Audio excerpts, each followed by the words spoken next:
Tonight, we gently step into the long and winding corridors of medieval Europe, a world that stretched across centuries from the 11th to the 15th, a time when castles rose from misty hills and villages clustered near rivers and forests.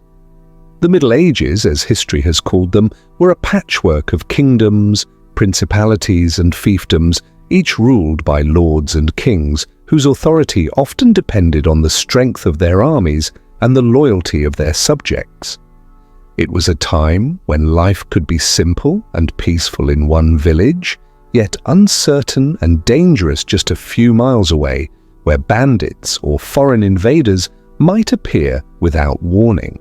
The seasons guided much of daily life. The planting and harvesting of crops dictated the rhythm of work, festivals and rest, while the rising and setting of the sun marked the hours of prayer, labor, and sleep.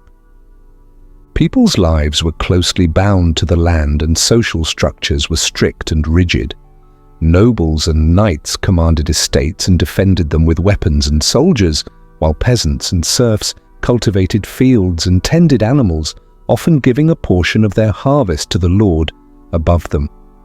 Laws existed, but they were often vague, inconsistent, and interpreted differently depending on the power of the local lord, the influence of the church, or even the whims of a passing magistrate. A slight insult or a small offense could grow into a long-lasting feud, and disputes were sometimes settled not only through courts, but through force, strategy, or careful negotiation. Amid this intricate social fabric, the idea of crime and wrongdoing was quite different from what we understand today. A thief might steal food simply to survive, while another might attack a caravan for the wealth of a distant noble. Some individuals became fugitives or rebels, resisting the authority of kings or invading forces. Others were accused of witchcraft or heresy, often based on suspicion, fear, or envy. Soldiers, mercenaries, and adventurers wandered the countryside, seeking fortune and sometimes leaving destruction in their wake. In this environment, the line between law-abiding citizen and criminal could be blurred, and survival often demanded ingenuity, caution, and sometimes morally ambiguous choices. It is into this world of shifting loyalties, mysterious forests, and bustling towns that we now turn our attention.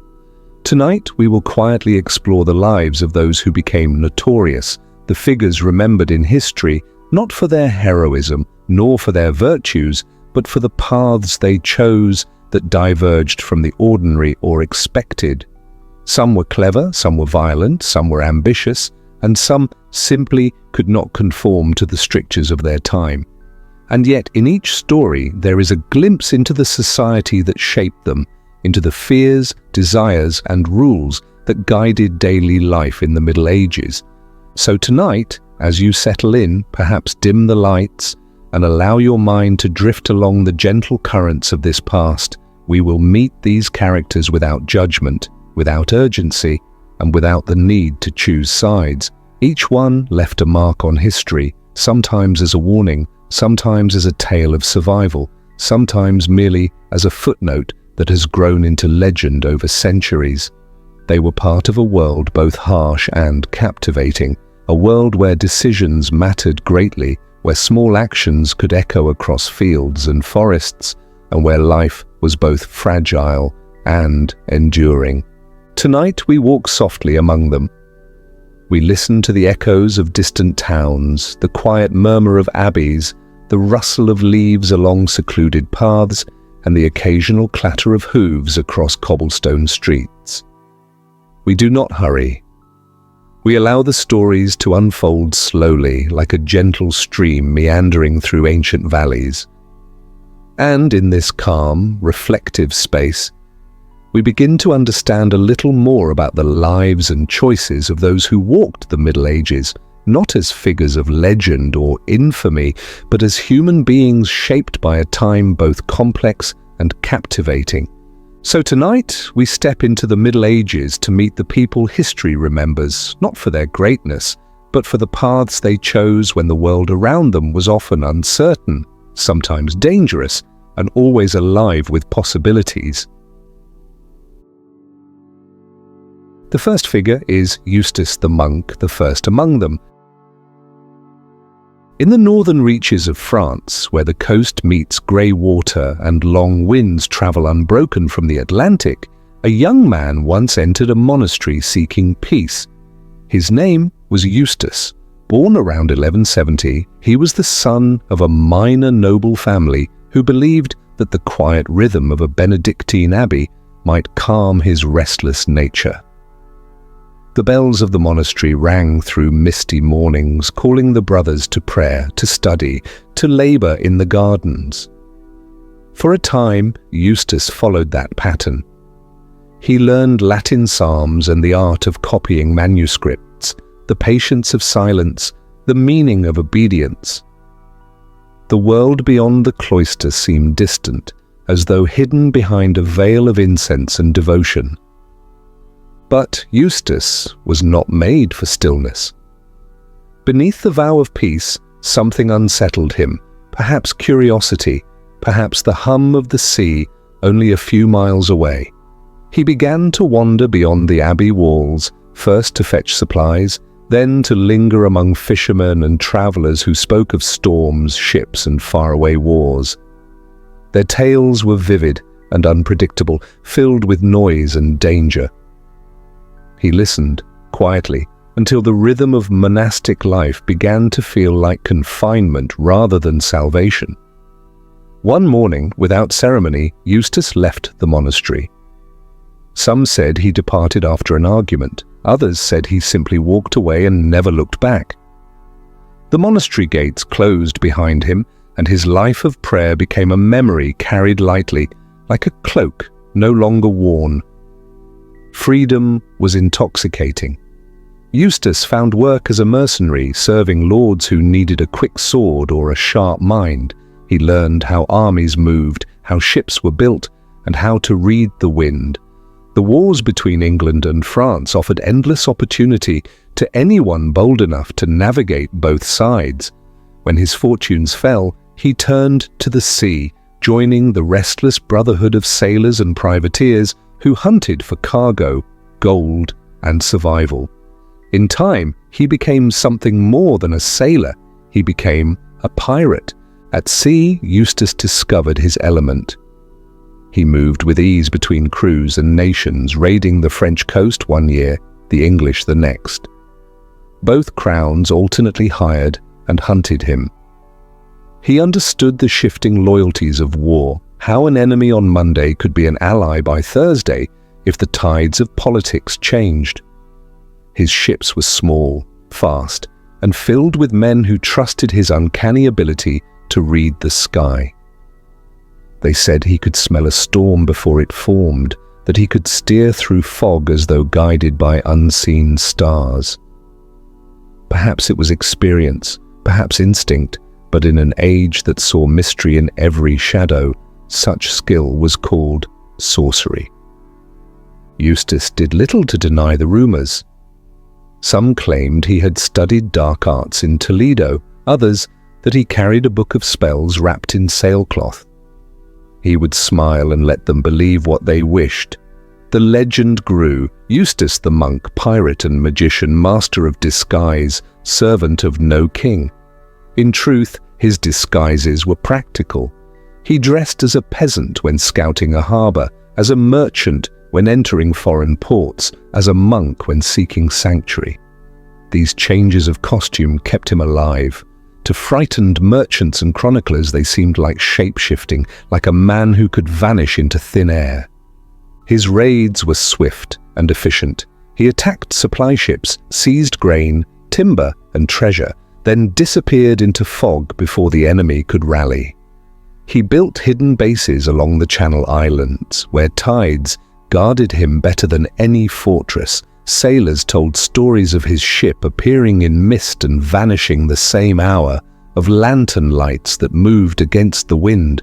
To them, it was magic. To Eustace, it was simply knowledge of weather, of timing, of fear.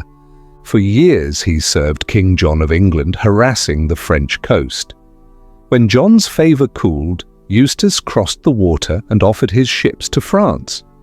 He became a tool of both empires and the bane of both. His name spread along taverns and harbours as a warning whispered over ale. The monk is abroad tonight. He was not cruel by nature, but necessity made him ruthless. The sea allowed no weakness. Those who crossed him seldom did so twice. Yet he could also be generous, releasing captured sailors unharmed, feeding the poor in port towns when his raids had been fruitful. It was said that he still prayed quietly at dawn, though no one knew to whom. Years passed. The war between England and France tightened like a storm cloud, and Eustace found himself once again aligned with the French crown. In 1217, he commanded a fleet escorting reinforcements toward England. His ships carried soldiers, weapons, and supplies meant to tip the balance of the conflict. Off the coast near Sandwich, the English navy intercepted them. The morning air was heavy, the sea grey and restless. Eustace's ships formed a defensive line, their sails pale against the horizon. Arrows hissed through the air, grappling hooks clanged against wood. The tide turned swiftly. Eustace fought from the deck of his flagship, shouting orders through smoke and wind. When the English boarded, he resisted until surrounded. Realizing defeat, he offered ransom, a gesture of civility in an uncivil age. But the English, remembering years of loss and humiliation at his hands, refused. He was executed there on his own ship, and his head was displayed upon a mast as proof that the sea's most elusive captain had finally been caught. The chroniclers wrote of him with mixed tones. To the French, he was a patriot. To the English, a menace. To sailors, a legend.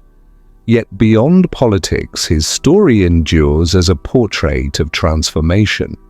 A man who sought peace in the cloister and found motion upon the waves. A monk who became a wanderer who became a name carried by storms. In quieter retellings, far from the noise of battle, Eustace becomes almost a symbol of restlessness itself, the human desire to seek meaning beyond walls, to challenge order, to find one's purpose where none seems offered. The medieval world was full of such contradictions: monks who longed for freedom, soldiers who prayed for mercy, kings who feared the sea. Eustace embodied that tension between devotion and defiance. It is said that before his final voyage, he spent a night alone on the beach, watching the tide rise beneath a waning moon. No one knows what he thought as the waves washed around his boots.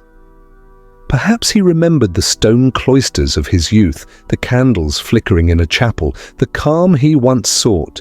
Perhaps he understood in that moment that the sea had become his monastery, vast and unbounded, where wind and water replaced bells and psalms.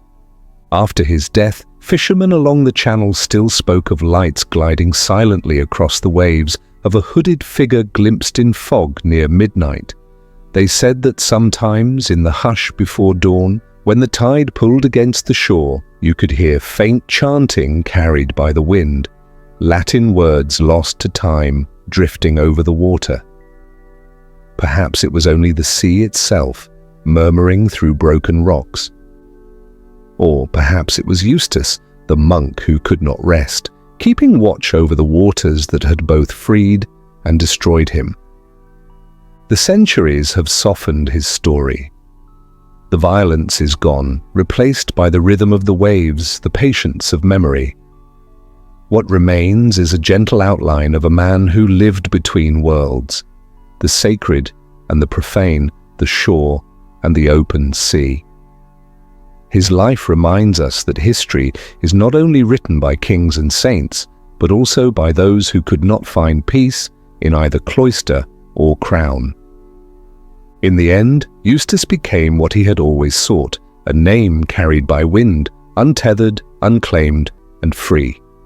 His story drifts through time like the tide itself, eternal, unhurried, and softly echoing in the distance. From the quiet monastery, he set out to sea and never returned. Our second figure is Alice Kyteler, the woman whose story drifts through the mists of medieval Ireland. In the quiet heart of 14th century Ireland, in the small city of Kilkenny, where narrow streets wound between churches and stone houses, there lived a woman named Alice Kyteler. Her life, from the beginning, seemed to drift slightly apart from what was ordinary. She was born into a family of merchants, comfortable, well-respected, and skilled in trade. In a century when most women's paths were laid out by marriage or obedience, Alice learned early that knowledge and independence could shape a life just as firmly as devotion or duty. She grew up surrounded by the scent of parchment, coin, and wool, in a town where trade with England and the Low Countries filled the markets with goods and rumours from far away. The days were often grey with drizzle, but Alice's world was bright with ambition.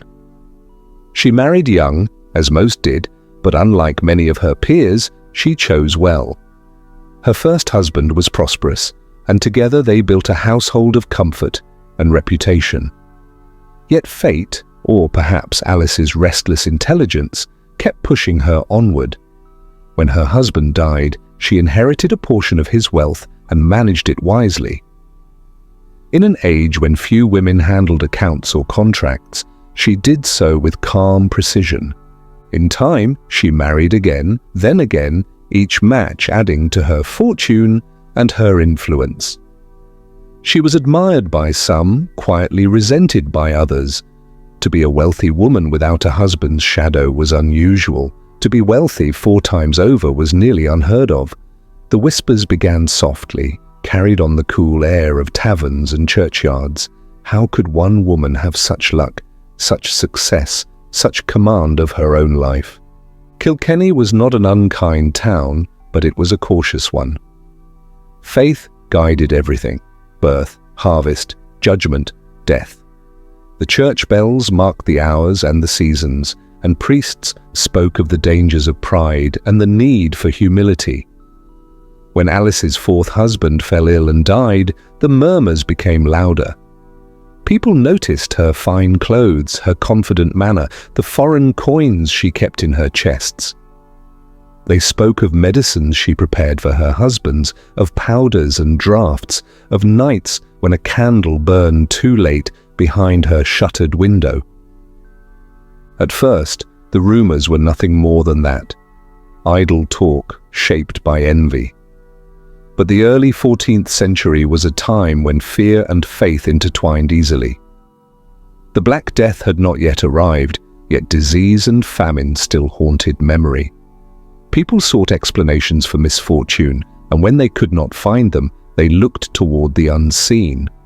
In this world, a clever woman who healed or brewed or argued with a priest might seem dangerous.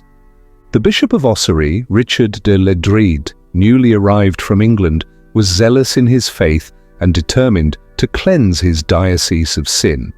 When complaints about Alice reached him, he saw not gossip, but divine warning. In 1324, he opened an investigation into what he called sorcery and heresy. The charges were grave: that Alice Kyteler had practiced forbidden arts, that she had denied the faith, and that she had used charms and potions to harm her husbands. It was said she kept a familiar spirit, a being called Robin Artisan, who appeared as a black dog or a shadow at her side.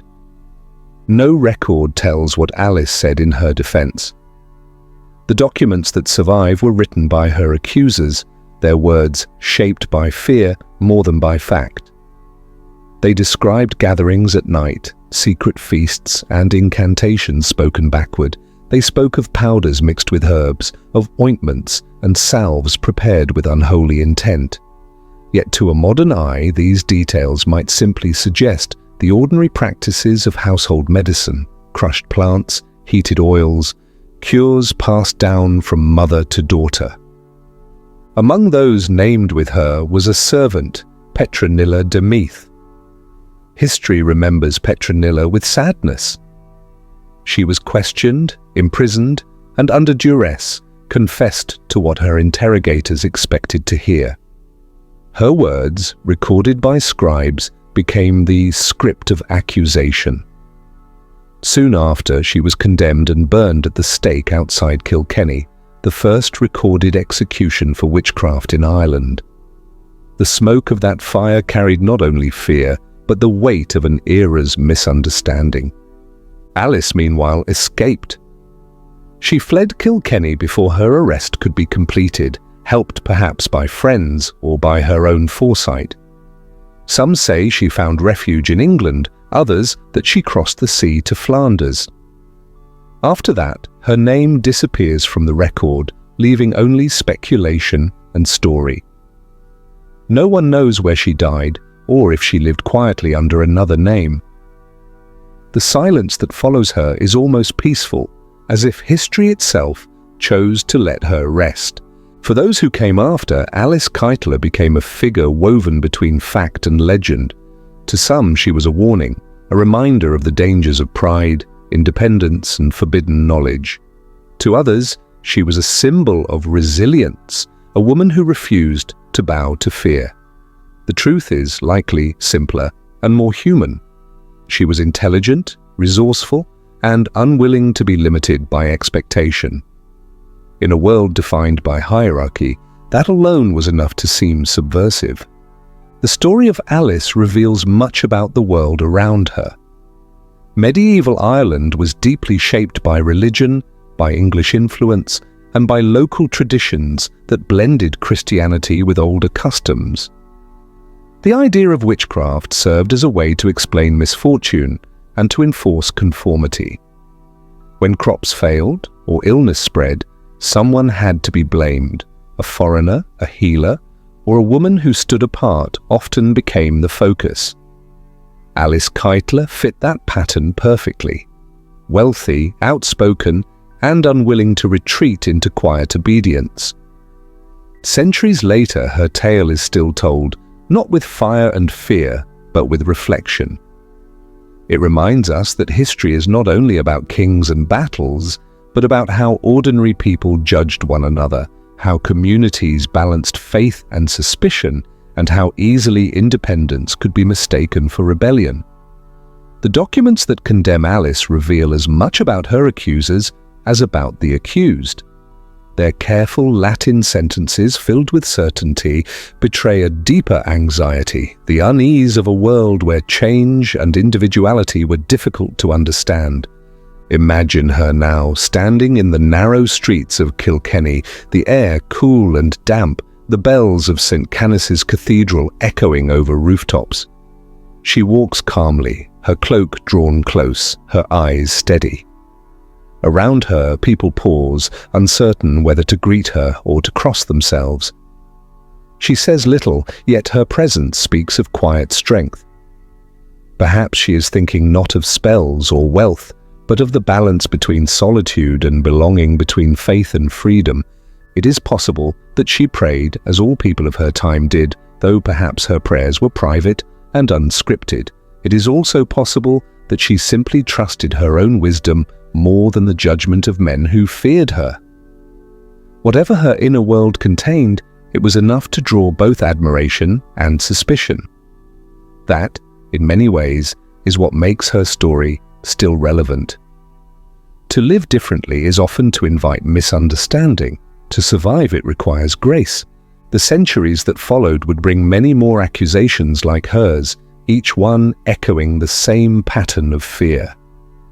Yet in Ireland, her name remains unique, a first spark in a long, tragic sequence of witch trials that would sweep across Europe. Historians read her case now as a window into the tension between belief and reason, gender and authority, faith and power. And for those who listen closely, her silence across the years speaks louder than any confession ever could. People said she communed with the mysterious.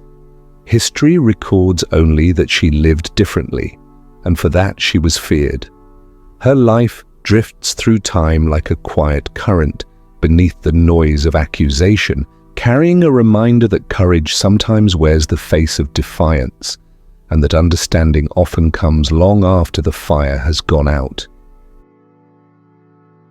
Our third figure is Gilles de Rais, a nobleman whose life moved from triumph beside a saint to quiet repentance before the end. In 15th century France, when banners still hung in the wind of long wars, there lived a nobleman whose story would pass through the ages as both brilliant and sorrowful. His name was Gilles de Rais.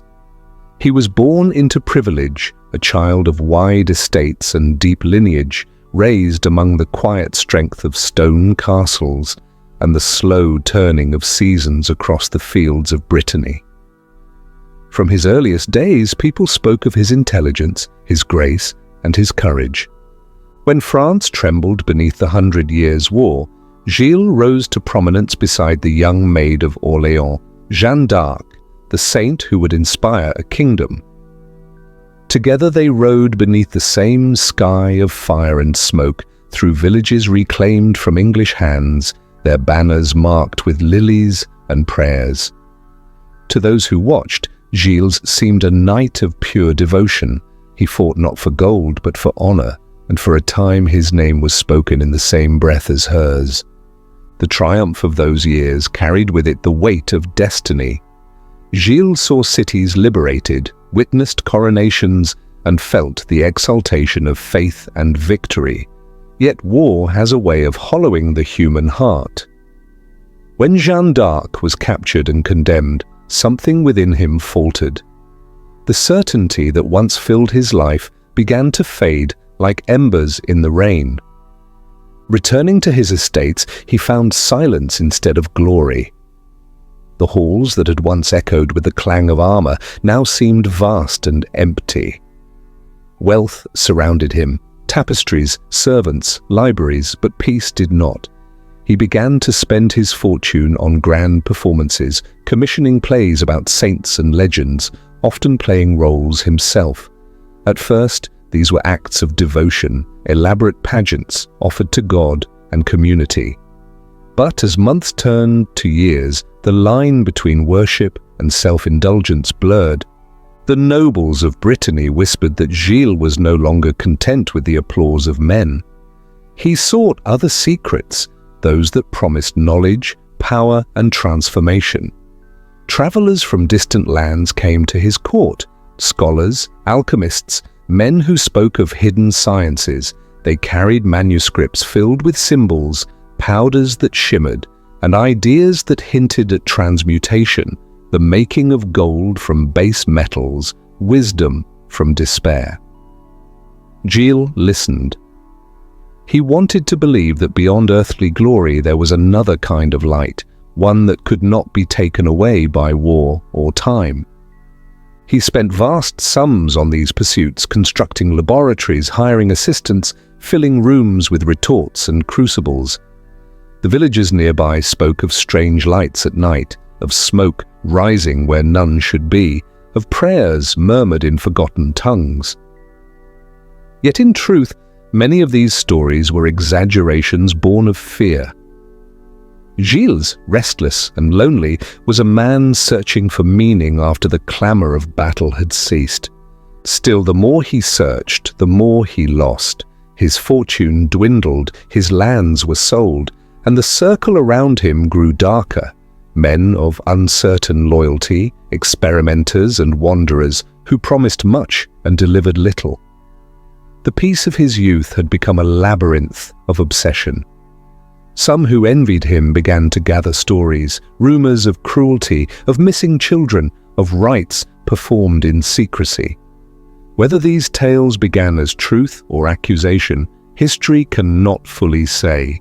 In 1440, the weight of suspicion reached its height. The Duke of Brittany and the Church opened an inquiry. The charges were grave: murder, sorcery, heresy, and the trial that followed was long and meticulous. Unlike many judgments of the era, it was not rushed or chaotic, Both civil and ecclesiastical courts examined witnesses and evidence. The proceedings were recorded carefully, each testimony written in precise Latin. The records show a man confronted with his past and his conscience. Gilles at first denied wrongdoing, speaking with the pride of one born to command. Yet, as the days lengthened and the testimonies mounted, his composure weakened. The chroniclers tell us that at last he confessed, whether from remorse, exhaustion, or recognition of his failings. What exactly he confessed remains clouded by time, but his demeanor changed. Those present said he prayed often, wept, and accepted the sacraments with humility. On the morning of his execution, he appeared dressed in black velvet, calm and composed. The people of Nantes gathered silently. The church had granted him absolution after he expressed repentance and faith. He asked forgiveness from those he had harmed, and from God, in whose mercy he now placed his soul. There was no anger in his words, only a tired acceptance. The civil authorities carried out the sentence with solemnity. It was the year 1440. History records this as one of the earliest examples of justice shared between secular and ecclesiastical powers.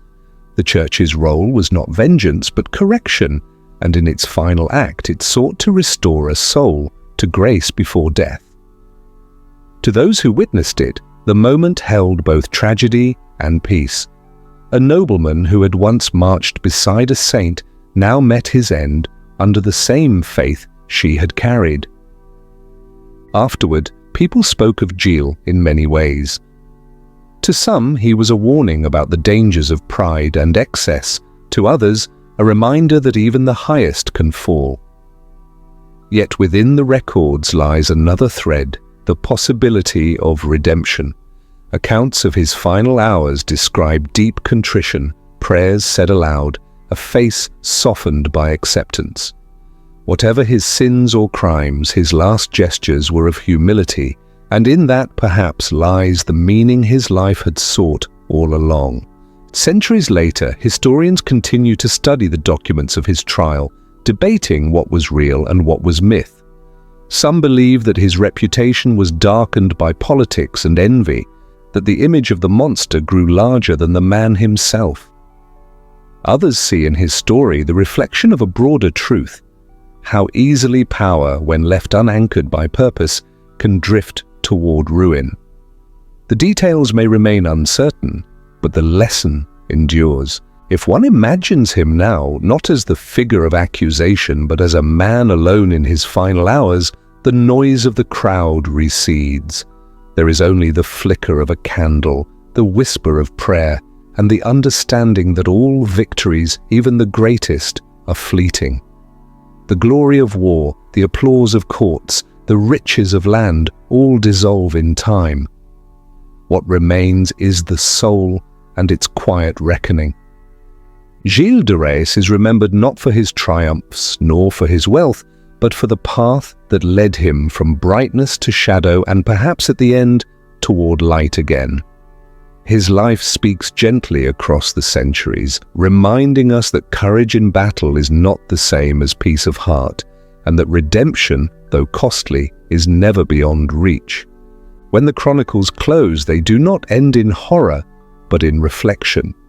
The church that judged him also prayed for him. The same prayers echo still for all who lose their way, that mercy may follow where strength has failed, and that grace may rise where pride has fallen. He is remembered not for his sin, but for the lesson his life teaches, that victory does not guarantee salvation, and that repentance, however late, opens the door to peace. Our fourth figure is Hereward the Wake, the watchful rebel of England's marshlands whose defiance still lingers in the mist of history.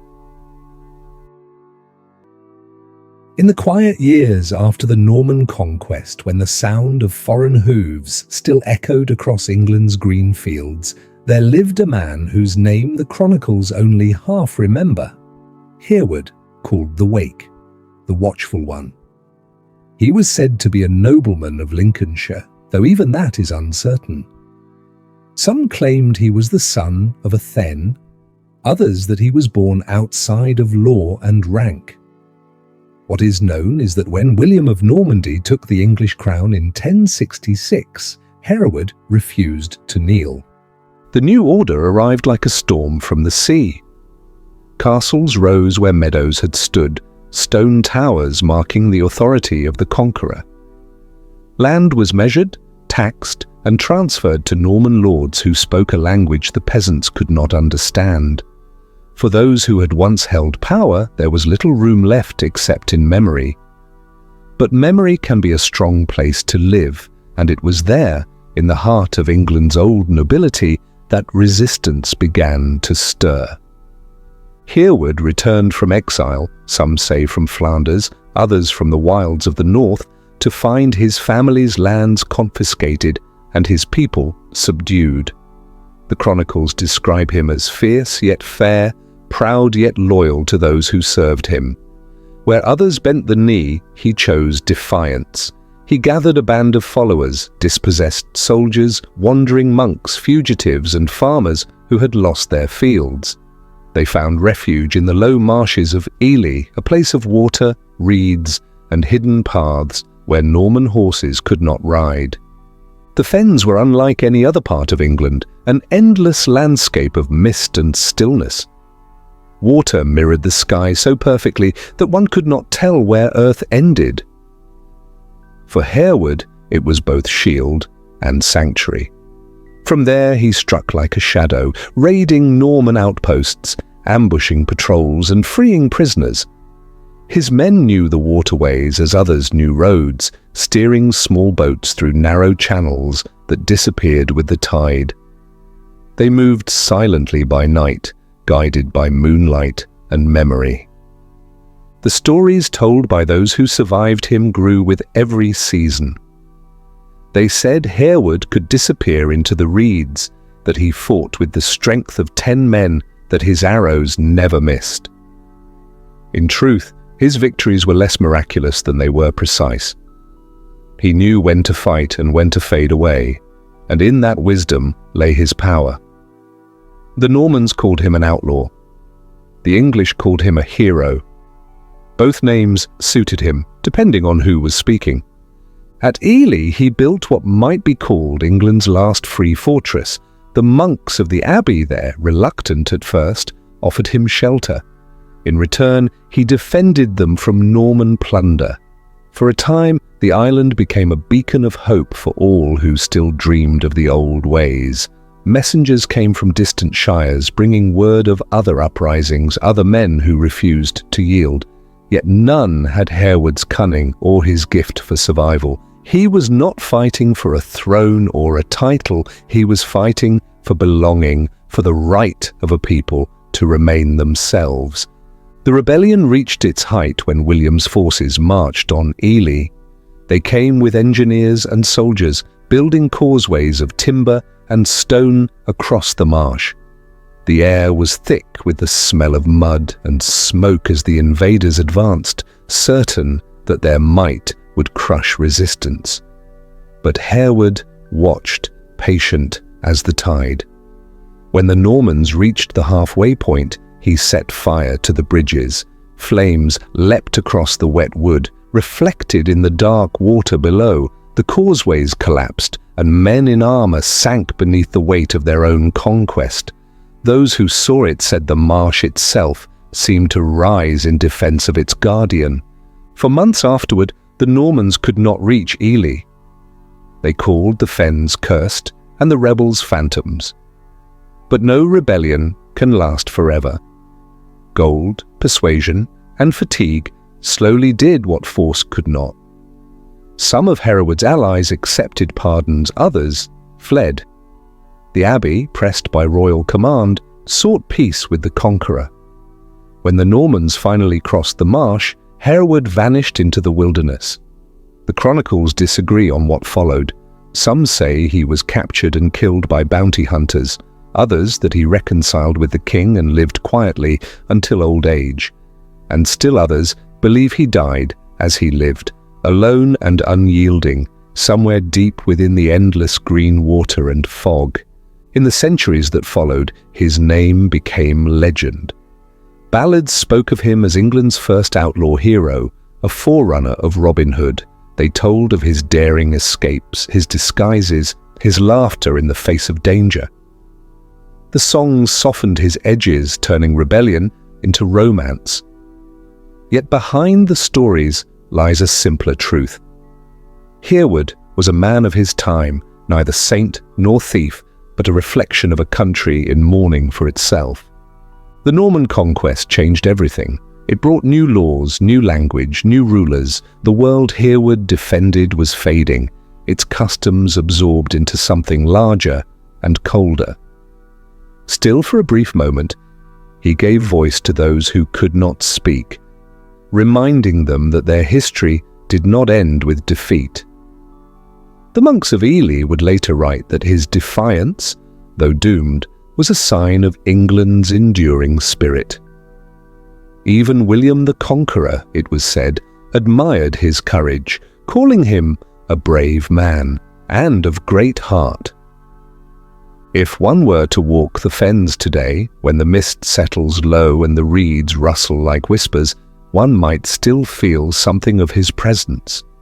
The land itself has changed, drained, farmed, tamed, but its quiet vastness remains. It is easy to imagine the glint of a distant torch, the ripple of an unseen oar, a voice carried softly on the wind. The people of those parts still tell stories of a hidden path that no map records, where the waters close gently behind those who pass. Perhaps it was down that path that Hereward disappeared, leaving history behind. His tale endures not because of victory, but because of persistence. He fought in a world already decided, and yet he fought anyway. There is comfort in that, a reminder that even when change is inevitable, resistance has meaning. It is the mark of the human spirit to stand firm, if only for a moment, against the tide. The chronicles grow faint toward the end. They no longer tell where he went or what became of him. One simply concludes, "And Hereward was no more." But the people did not forget. For generations, mothers spoke his name to children as they watched the fog roll in from the marshes. The old men in taverns raised their cups to him on stormy nights. To them, he was not dead, only sleeping somewhere beneath the reeds, waiting for England to need him again. No one knows where he died. Perhaps it was in battle, perhaps in peace, or perhaps within the heart of the marsh that had sheltered him. Some say his body was taken by the waters, that the land he defended became his final resting place. Others believe he simply walked away, fading into the mists of legend. Wherever he lies, his story remains, a quiet pulse in the long memory of a nation. And so his name lingers, Hereward the Wake, the watchful one, a man of earth and water, courage and solitude. Long after the castles of his enemies have crumbled, the marshes still hold his echo. It drifts across the reeds like the sigh of the wind, soft and enduring, whispering of the moment when England, wounded but unbroken, found its voice in one man's defiance. No one knows where he died. Perhaps in the marsh. Perhaps in the memory of the people. Our fifth figure is Sawney Bean, a shadow from the misty coasts of Scotland, where legend and fear once shared the same name. In the mist-covered highlands of Scotland, where cliffs fall sharply into restless seas and the wind carries voices older than language, there lingers a story told beside hearths when the night grows long and the fire burns low. It is the legend of Sawney Bean, a name whispered more than recorded, a shadow passed through generations, not as history, but as warning. The tale begins, as such tales often do, far from towns and roads, in a cave said to be deep enough to swallow light itself. They say that long ago, sometime in the 15th or 16th century, no one can be sure, a man named Alexander Sawney Bean left the world of villages and trade. Some claim he was born to humble parents, a labourer's son who tired of honest work. Others think he was simply a wanderer, drawn by the solitude of the wild coast. However it began, Sawney turned his back on society and made his home among the sea rocks of Ayrshire with a woman who shared his wish to live beyond the rules of men. Together they vanished from sight into a life the civilized world could neither reach nor understand. The coastline there is harsh and beautiful, jagged cliffs, long stretches of sand, and caves that breathe with the tides. At high water, the entrance to the cave disappears beneath the waves, hidden from anyone passing by. Inside it is said to twist and wind for miles, its walls glistening with salt and darkness. In that isolation, Sawney and his wife raised a family. Over the years, their children grew, and the children had children of their own, until the family became a clan of dozens. They lived apart from society, taking what they needed from the land and the sea, surviving through cunning and secrecy. To some, this alone would have been enough to make them a source of rumour. But rumours, once born, have a way of growing. As decades passed, travellers began to vanish along the coastal roads.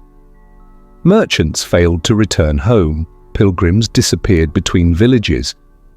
People whispered of bandits, of wolves, of ghosts that haunted the cliffs. When the bodies of the missing were not found, imagination filled the void. Slowly a story formed, a story that the Bean family had turned to darker ways of survival. The tale said they ambushed travellers taking what they could not earn, and then because fear rarely stops halfway, the tale claimed they took more than coin. It is at this point that the legend crosses the border between caution and myth.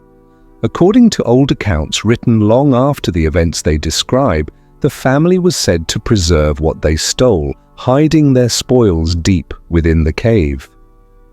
They lived by the light of torches and the rhythm of the tides, unseen by the outside world for more than 2 decades. Travellers, hearing such stories, avoided the coast. Yet whenever misfortune struck, when someone went missing, when a body washed ashore, the name Sawney Bean was spoken again. Historians today approach the tale with quiet skepticism.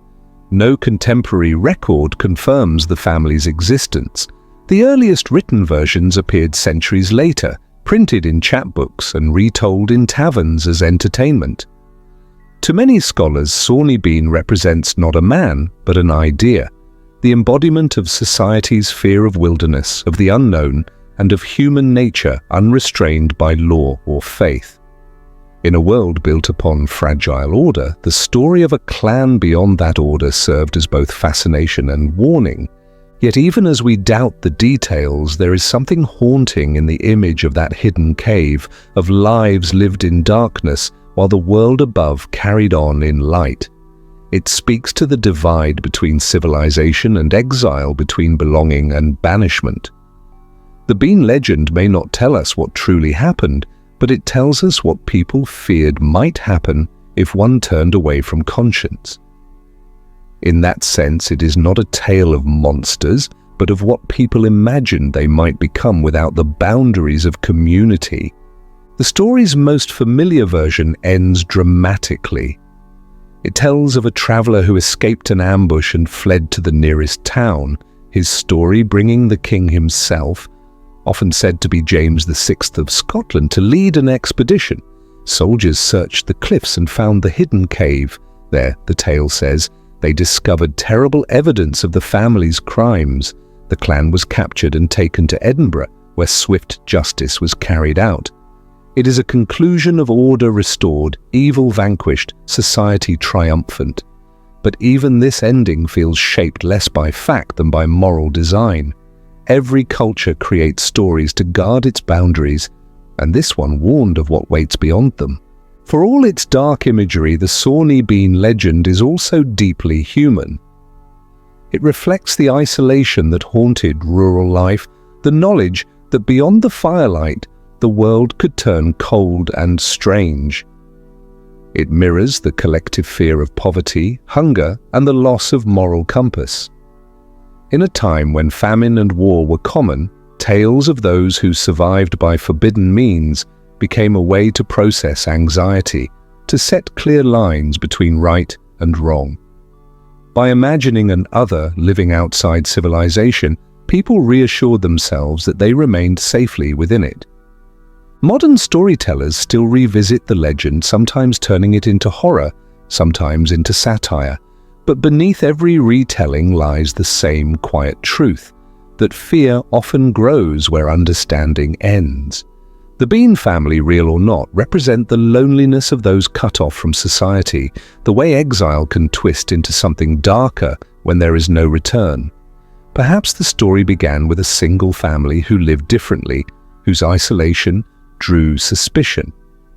Perhaps their strangeness was magnified by fear until it became legend.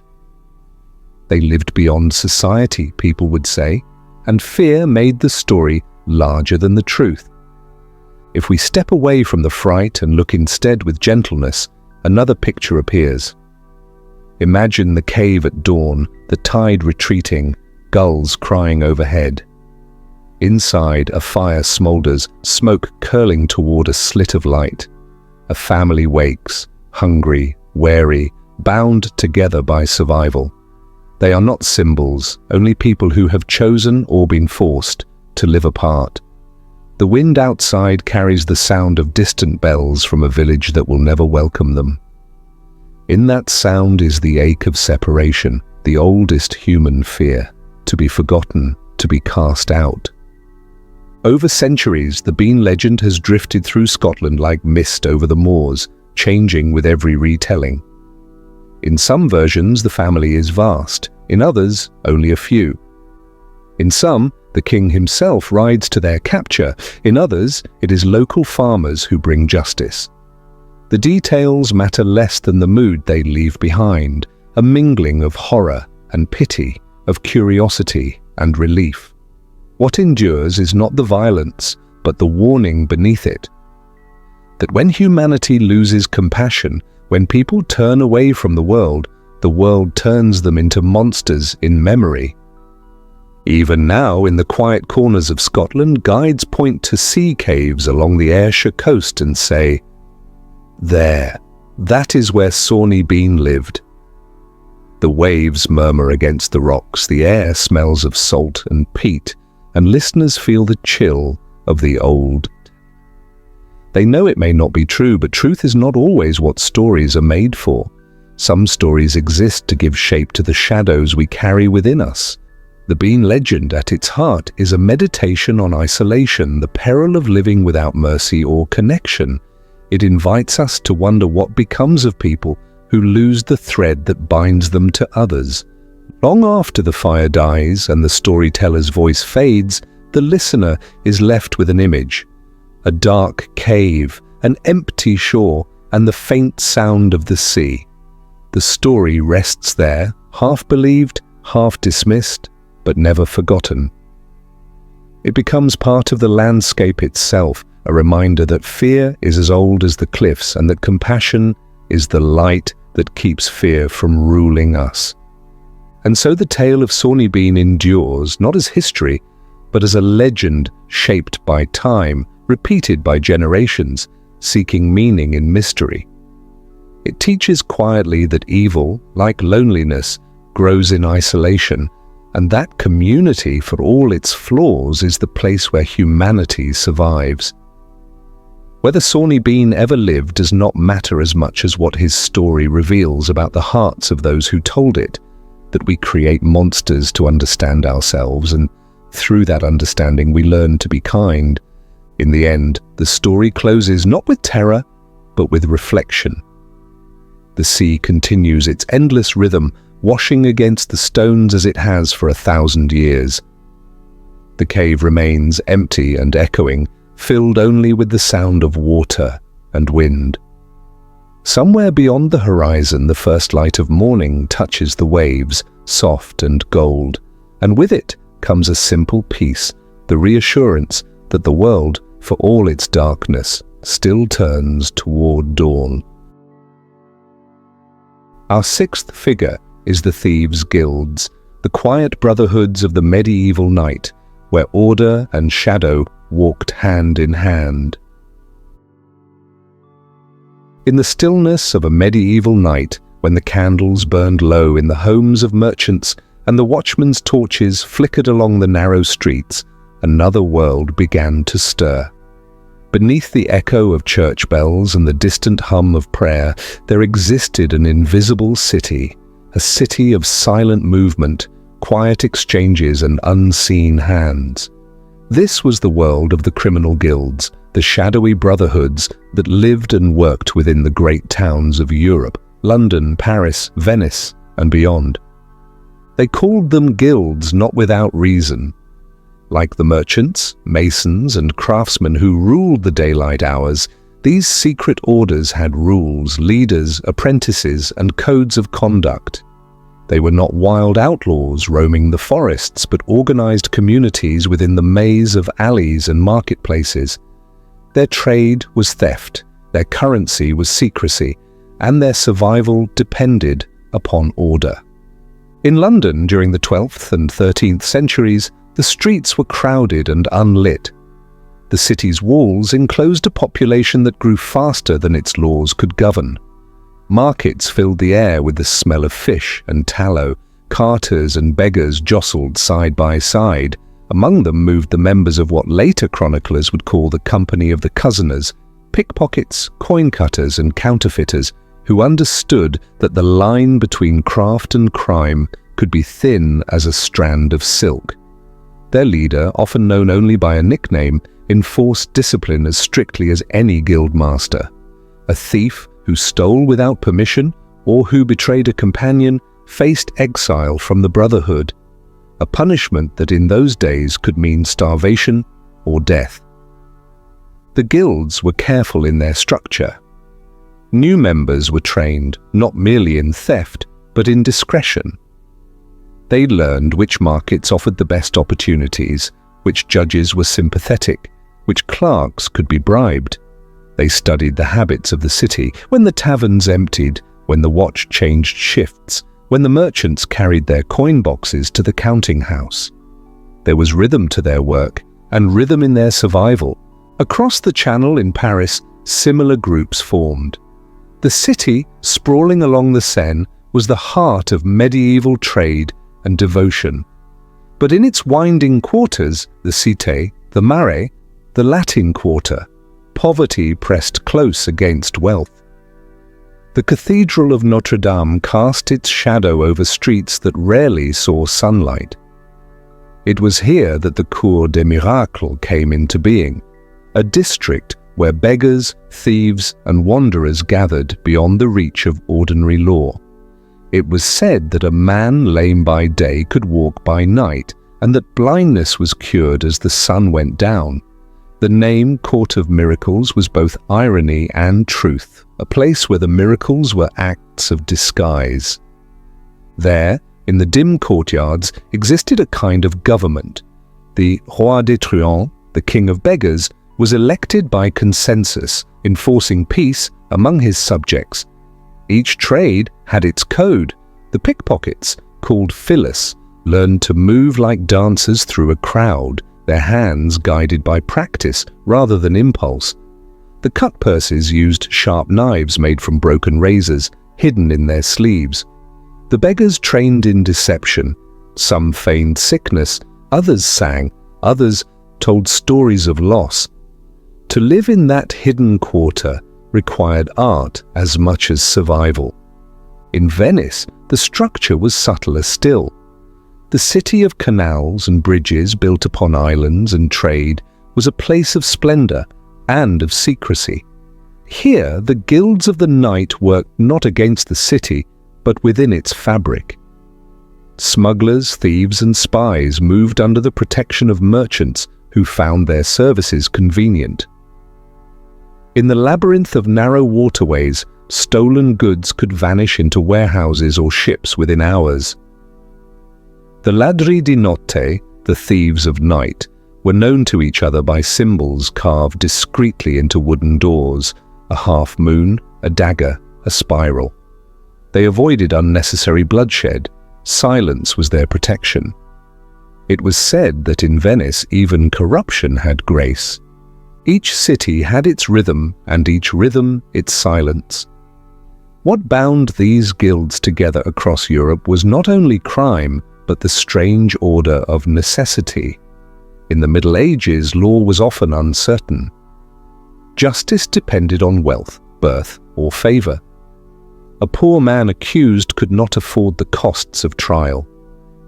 Officials were easily bribed, sheriffs often corrupt, and the distance between sinner and judge was sometimes only a coin's width. Within that uncertainty, the criminal guilds found space to exist. They filled the gaps where authority was absent, creating their own forms of control. To modern ears, this may sound like contradiction: rules among thieves, justice among the unjust. But to those who lived in that world, it was logic. Without structure, there was chaos. Without trust, there was death. The guilds were, in a sense, mirrors of the society that condemned them. The merchants had charters, so did they. The nobles swore oaths to lords, the thieves swore oaths to each other. In their own way, they upheld the same medieval principle that belonging, however shadowed, was a kind of protection. And yet, for all their cunning, the guilds were fragile. Their survival depended on balance. Too much greed invited exposure, too much cruelty invited revolt. Chroniclers tell of leaders who ruled through quiet wisdom, ensuring that the guild harmed none within its walls and shared its gains among those who needed it most. Others, more reckless, drew the wrath of magistrates and the church, bringing ruin upon their followers. It was always a delicate dance, this life beneath the law. Imagine, for a moment, a night in Paris around the year 1400.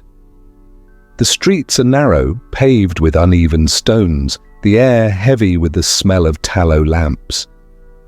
A procession of monks passes, their chants echoing against the walls. Beyond them, in a side street, a figure slips from shadow to shadow, a messenger of the guild.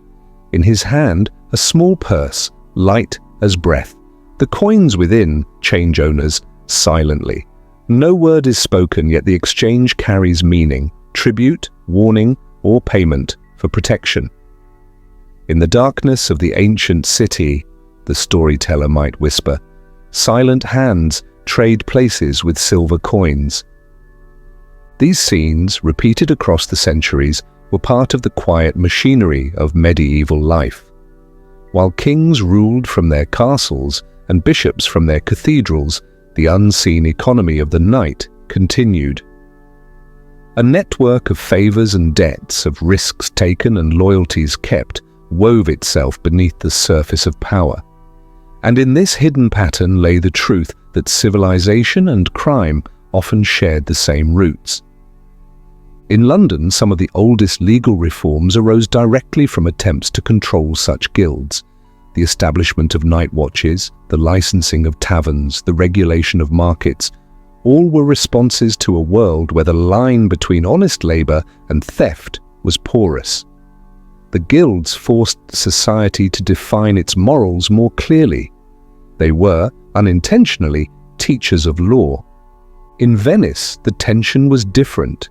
There, corruption was almost institutional, and the criminal guilds were sometimes tools of the powerful.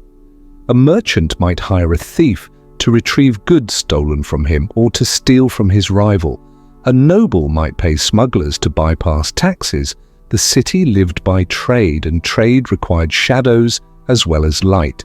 The Council of Ten, Venice's secretive ruling body, kept careful watch, but even it depended upon informants drawn from the underworld. In such a place, morality became a matter of perspective. Paris, by contrast, oscillated between tolerance and terror. The authorities of the Prévôté de Paris raided the Cour des Miracles repeatedly, yet the quarter always revived. Each generation of officials swore to cleanse it, and each generation found that poverty breeds its own resistance. The guilds were not easily destroyed because they were not merely institutions, they were adaptations to survival. Through all of this, one may sense a slow rhythm like breathing. The city exhales by day, busy with markets, bells, and sermons. It inhales by night, drawing back into silence and secrecy. The two halves depend upon each other, neither complete alone. The guilds of the night learned this rhythm, moving with it, never against it. They became part of the city's heartbeat, invisible but constant. It is easy, centuries later, to judge them harshly, to see only the thefts, the deceit, the shadows. Yet within their stories there is also endurance, community, and a kind of fragile mercy. Many who joined these guilds had no other refuge: orphan children, widows, soldiers maimed by war. For them, the Brotherhood of Thieves was not rebellion, but belonging. The rules they lived by, never betray, never harm your own, share what you gain, were echoes of the same moral order they had been denied. And perhaps that is why their memory lingers, not only in lore but in legend. The modern tales of noble outlaws, of Robin Hood and his band, of thieves who steal from the rich to help the poor, all draw faintly from these medieval guilds. They remind us that morality and necessity often meet in twilight, and that compassion sometimes survives in the unlikeliest places. If one listens closely to the cities themselves, to the soft rush of the Thames, the murmur of the Seine, the quiet lapping of Venetian canals, one might almost hear the remnants of that ancient rhythm. The footsteps of those who moved unseen, the faint clink of a coin, the whisper of an oath spoken beneath the moon. The sound is not sinister, but human. The sound of lives lived in the spaces between rules. The world has changed since then. Laws have grown stronger, cities brighter. Yet the shadows remain, not of fear, but of memory.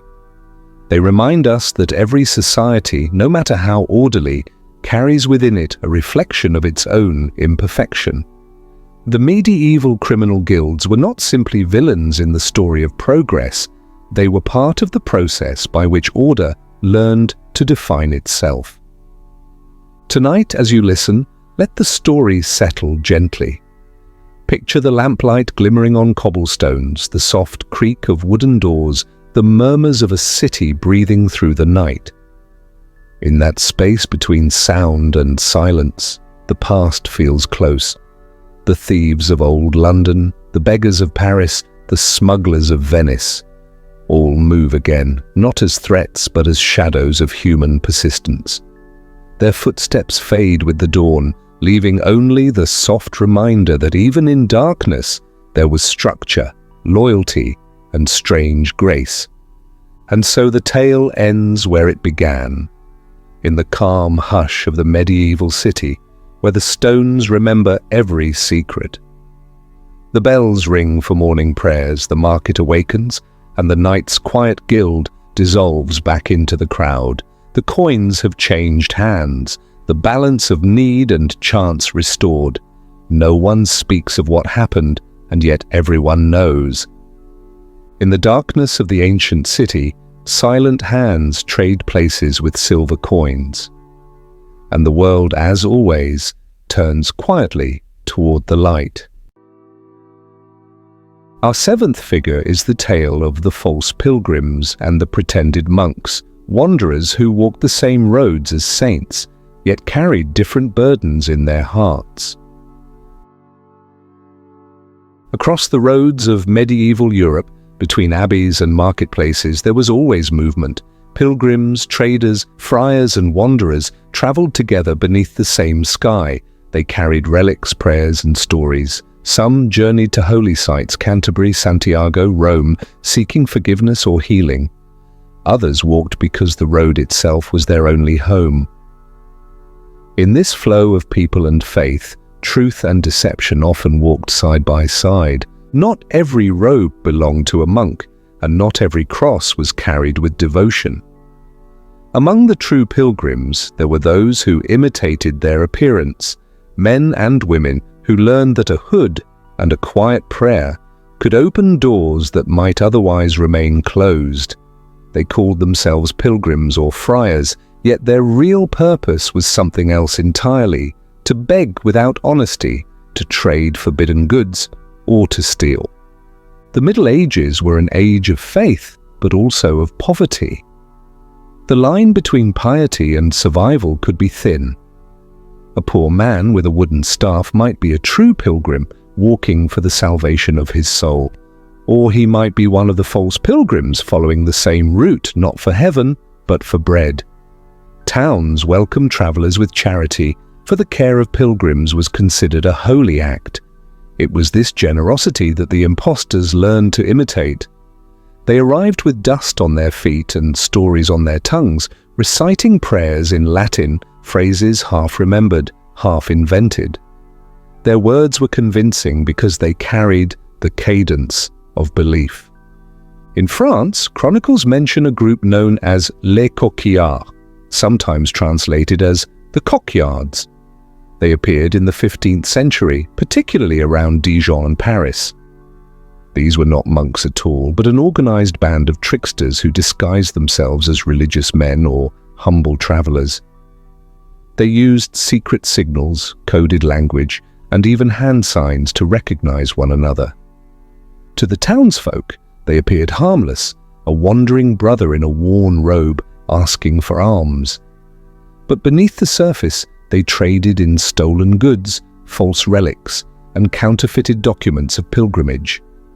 Their structure resembled the guilds of craftsmen, with ranks and oaths. Every member had a role. Some posed as mendicant friars, others as wayfarers returning from holy shrines. They knew how to move between abbeys, never staying long enough to invite suspicion.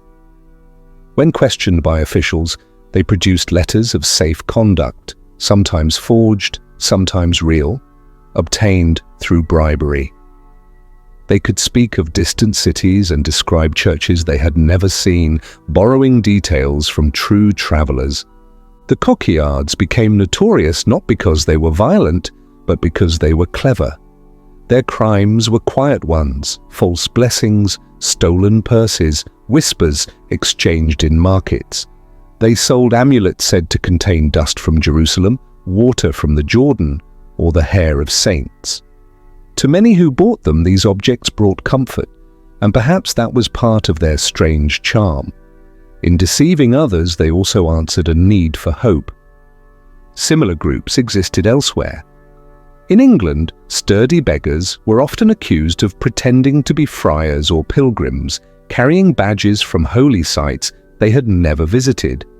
In Germany, some wandered as cross-bearers, claiming visions that justified their travels.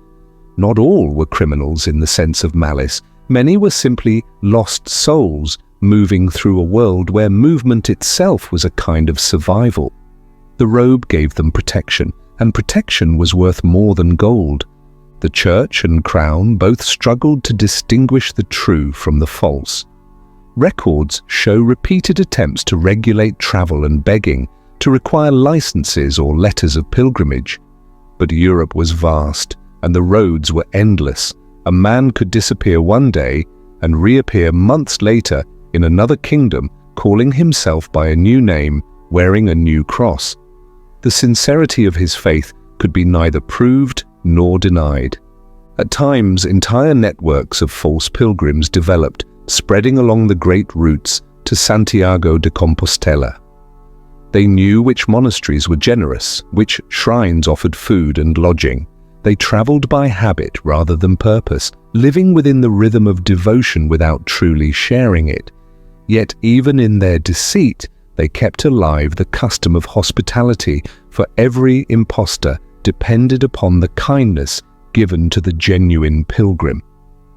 In this way, good and false intertwined, sustaining one another in unexpected ways, The story of these impostors reveals as much about the society that birthed them as about their actions. The Middle Ages were marked by contrasts: faith and fear, charity and suspicion, holiness and hunger. The figure of the false monk was both an object of moral warning and a reflection of human weakness. Preachers spoke against them in sermons, reminding listeners that not all who wear the habit are holy. And yet the same preachers offered alms to travelers, for to refuse a true pilgrim was to risk turning away a blessing. Thus the cycle continued: generosity, deception, forgiveness. One may imagine the scene at an inn by the roadside. A traveler arrives at dusk, his robe tattered, his voice soft with weariness. He tells of distant shrines, of miracles witnessed, of relics kissed. The innkeeper listens with respect, offers bread and a place by the fire. Perhaps the man is genuine, perhaps not. But in that moment of shared warmth, the truth does not matter. Both are performing the ancient ritual of trust, the fragile thread that held medieval society together. Among the coquillards there were rules even for deceit. They forbade betrayal among their own, punished unnecessary cruelty, and shared their gains equally. Their oaths invoked sacred names, not out of mockery, but out of habit. In a strange way, their imitation of holiness became its own form of order, a reflection, however distorted, of the faith that surrounded them. They lived in the borderland between virtue and sin, neither saints nor monsters, simply human beings seeking meaning within uncertainty. When they were caught, their punishments varied. Some were imprisoned, others branded, others made to confess publicly before a church. Yet even then, confession was not always the end. A few entered real monasteries afterward, finding in repentance what they had once mimicked. Others vanished again, carried away by the open road. The chronicles seldom follow them beyond that point. Perhaps it is better so. Legends, like pilgrims, prefer to remain in motion. The moral chroniclers of the time concluded cautiously. They did not condemn all wanderers, for pilgrimage was sacred, nor did they absolve all in robes. They simply reminded their listeners, not all who wear the habit are holy, just as not all who stand accused are guilty. It was a lesson in discernment and also in compassion. The same robe that deceived could one day shelter a repentant heart. Looking back now, the image of those travelers fades into gentleness. We see dusty roads lined with trees, distant bells marking the hours, and small figures moving slowly across the landscape. Some walk in faith, others in hunger, others in confusion. The difference is invisible from afar. What unites them is the endless motion of the human search for safety, for purpose, for grace. The story of the false pilgrims is not a tale of corruption but of complexity. It reminds us that belief and deceit can sometimes share the same cloak, that good intentions and weakness often live side by side. To judge too quickly is to forget that truth itself wears many garments. And so, in the quiet of the medieval world, the roads remained busy. Real monks and false ones, saints and sinners, beggars and kings, all followed the same paths beneath the same stars. They slept in the same inns, prayed in the same chapels, and dreamed of the same forgiveness. In that mingling of honesty and pretense, humanity revealed its simplest truth, that perfection was never the measure of worth, only the attempt to move toward the light. No one knows what became of the last of the coquillards. Perhaps they faded into history when the towns grew brighter and the roads safer. Perhaps they changed their names and began new lives. Their memory lingers not in records but in sayings, in the cautionary tales of travelers and the soft laughter of storytellers. They belong now to the twilight between fact and parable.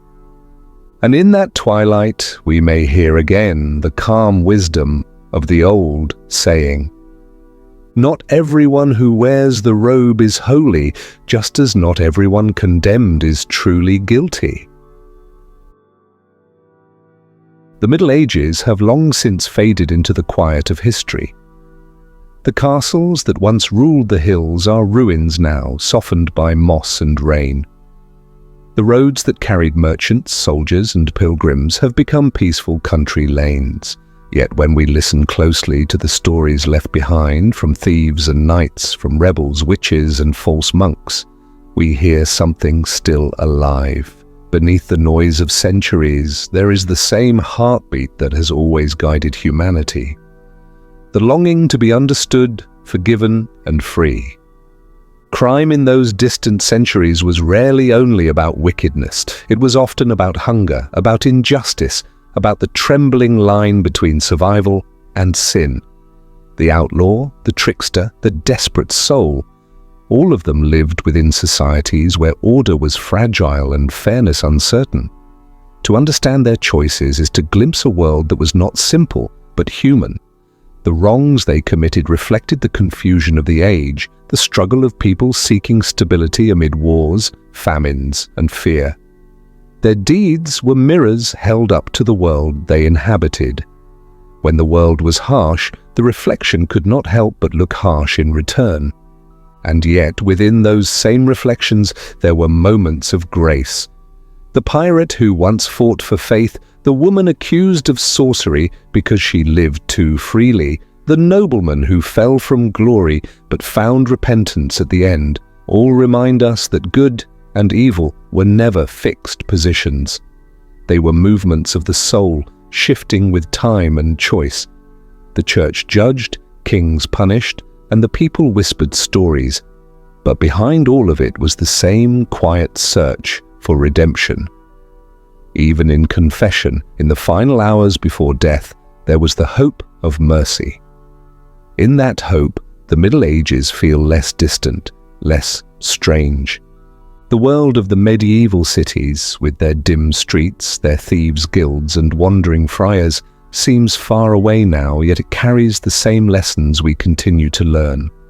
Justice is never only a matter of law. It depends on compassion, on the willingness to see beyond the act to the reason beneath it. Patience, too, is a form of justice, the understanding that people change slowly, that forgiveness grows in its own time. And forgiveness itself is the quiet thread that runs through all of these stories. Without it, history would be nothing but punishment. With it, history becomes wisdom. It is easy, from the comfort of later centuries, to look back and see only darkness in the Middle Ages, superstition, cruelty, and ignorance. But those years also carried a deep yearning for light. Every law written, every sermon spoken, every tale told by firelight was part of a larger effort to understand what it means to be human. The same hands that built prisons also built cathedrals. The same hearts that feared judgment also prayed for salvation. Within that contradiction lies the truth of all ages, that people are neither wholly good nor wholly evil, but always moving between the two, learning by trial, error, and grace. Perhaps that is why the medieval world continues to speak to us. Its stories are not about distant strangers, but about ourselves in another form. When we listen to them with gentleness, the barriers of time fall away. We hear the pirate's regret, the rebel's pride, the accused woman's fear, and we recognize echoes of our own doubts and desires. We understand that every era has its shadows, and that within those shadows, the light of conscience still flickers. Now, as the journey through these tales comes to an end, imagine the slow turning of the night sky over an ancient city. The fires in the watchtowers burn low, the bells mark the final hour. The people of that world, rich and poor, holy and fallen, sleep beneath the same stars that shine above us tonight. Their struggles are over, their names half forgotten, but their stories remain, folded softly into the memory of the world. They remind us that progress is not only the building of new cities or the writing of new laws, but the steady growth of understanding. And so we return from the Middle Ages not with judgment, but with reflection. The thieves and the saints, the rebels and the faithful, all speak in one voice when heard through the centuries, the voice of the human heart longing for justice, patience, and mercy. The crimes of their time were born of their world's instability, just as our own faults arise from ours. To study them is to see how people, even in hardship, never ceased to reach toward what was right. Tonight, as the story draws to a close, let the noise of history settle into silence. Picture the darkened cathedrals, the calm rivers winding past ancient towns, the soft rustle of pages closing in a quiet library. The world of the Middle Ages recedes like a tide going out, leaving behind only traces of its stories in the sand. Yet those traces are enough. They teach us that compassion endures longer than power, and that forgiveness outlives fear. The Middle Ages have passed, but in the darkness of history, we can still hear the voice of humankind, flawed, fragile, and forever seeking redemption. It is the same voice that whispers in every age, reminding us that to understand the past is to understand ourselves, and that even in shadow, the heart continues to reach for light. The Middle Ages have gone, yet in the deep quiet of history, we still hear the sound of humanity, mistaken, weak, and longing to be saved